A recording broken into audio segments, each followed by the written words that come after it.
What's happening, YouTube? Awesomest Hobo here today to talk about 3 tips and tricks on how to win more of your games in version 33 solo queue.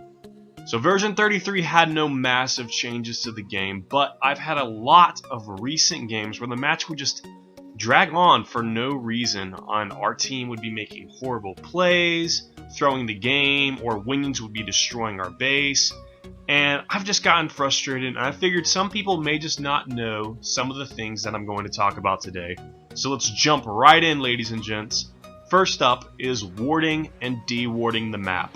I think I may have mentioned this point in almost all of my videos, and I'm proud of that.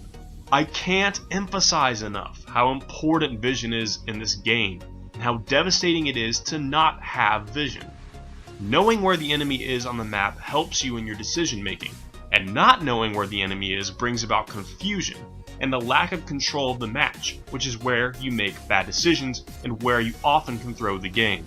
Having wards in the enemy jungle, for example, allows you to collapse on 1 or 2 enemies separated from the team, killing them, and then creating an advantage for your team to take an objective, such as Orb Prime, taking a tower, or taking an inhibitor. Or it can open up an opportunity to sneak an Orb Prime while their jungler is, for example, red side along with their duo lane. It gives you information not just for you, but for your whole team, and information is what helps you make smart plays. Also, don't forget to de-ward as well. Now, don't put yourself into a dangerous position just to kill a ward. It's not worth dying over. But killing the enemy's vision puts them in the dark. And if they don't play defensively, like in a laning situation, they are highly susceptible to ganks. Whereas if you have vision, you can afford to play a little more aggressive because you'll see enemies coming and actually have time to react and get into safety. Try to place wards in key areas of the map, such as by the shadow pools, both in the side lanes, your jungle, and then also on either side of the middle lane, and then both Orb Prime and Black Buff. Getting vision in those key spots, especially of the objectives, is going to help you in winning more games and understanding what plays you need to be making. Next up is minion management, or what I would say is winion management, because holy frickety frack, minions are crazy right now. In my opinion, it's kind of broken how easy a wave of 2 winions can practically solo a tower and even an inhibitor. But it doesn't mean you can't use this to your advantage. One way to take advantage of these mofos is what's called a slow push or setting a lane. This is done by killing any ranged or siege minions in a wave while leaving the melee minions alone, then doing the same thing to the next wave. What this does is it allows your next few waves to catch up with the first wave, creating a large amount of ranged and siege minions with a few melee minions. So, if the enemy doesn't come stop the push, the melee minions will tank the tower damage once they get in the tower range, while the siege and range minions just absolutely melt the towers. This can be your worst enemy or your greatest ally. Always remember, this is a tip, always try to set the wave before you leave your lane or you try to group for a fight. And always watch the minimap to see where enemy minions might be stacking, such as when the enemy is trying to slow push you. If an enemy has set their lane and you have just cleared the stack and now you've set your own lane, quickly leave that lane and push middle or make a play at Orb Prime.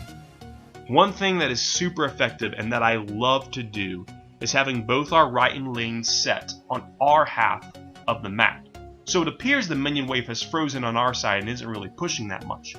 Then, once the wave hits the halfway mark, and the enemy now is noticing that it's stacked and it's going to keep pushing into their tower, I signal my team to group up and either push the hell out of mid, or make a play at Orb Prime.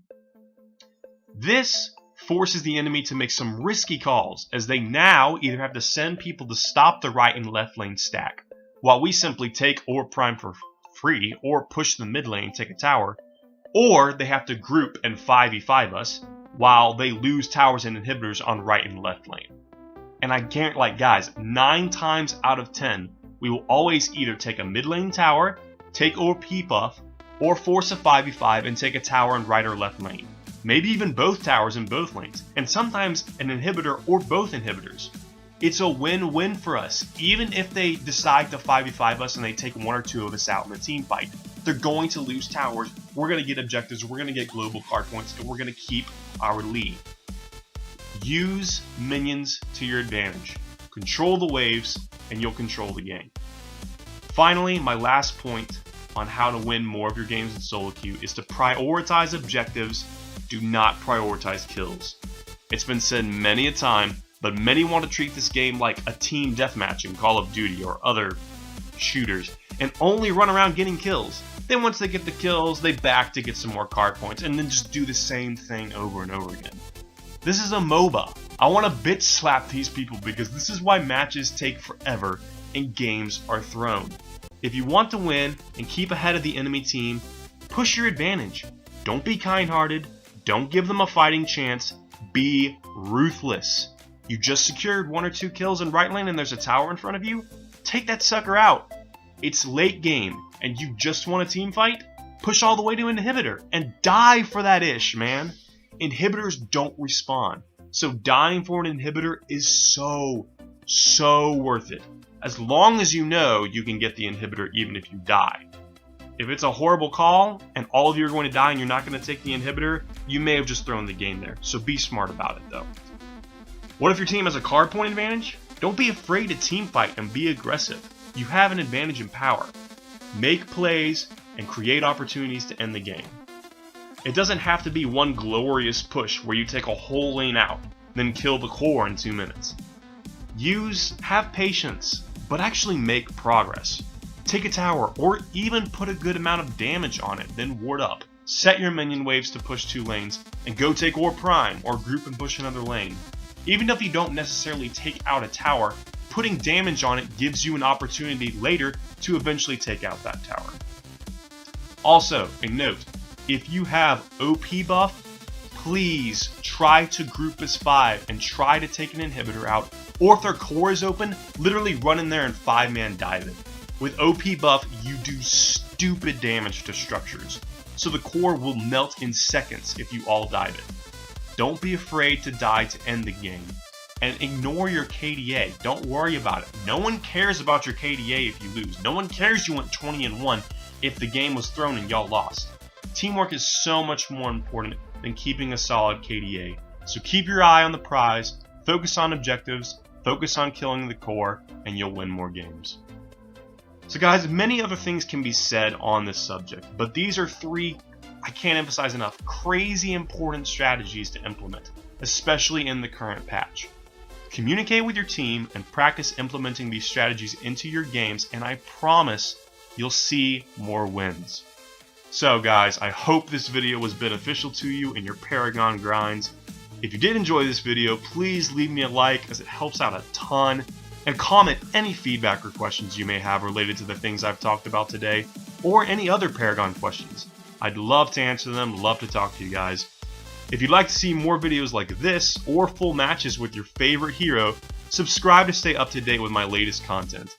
I also am giving away 1,000 free Paragon coins to some lucky guy or gal if we can hit 100 subscribers, which I know we can. I will leave details in the description below this video, so share this with your friends and don't forget to subscribe, guys. As always, have a fan-freaking-tastic day, and we'll see you in the next one.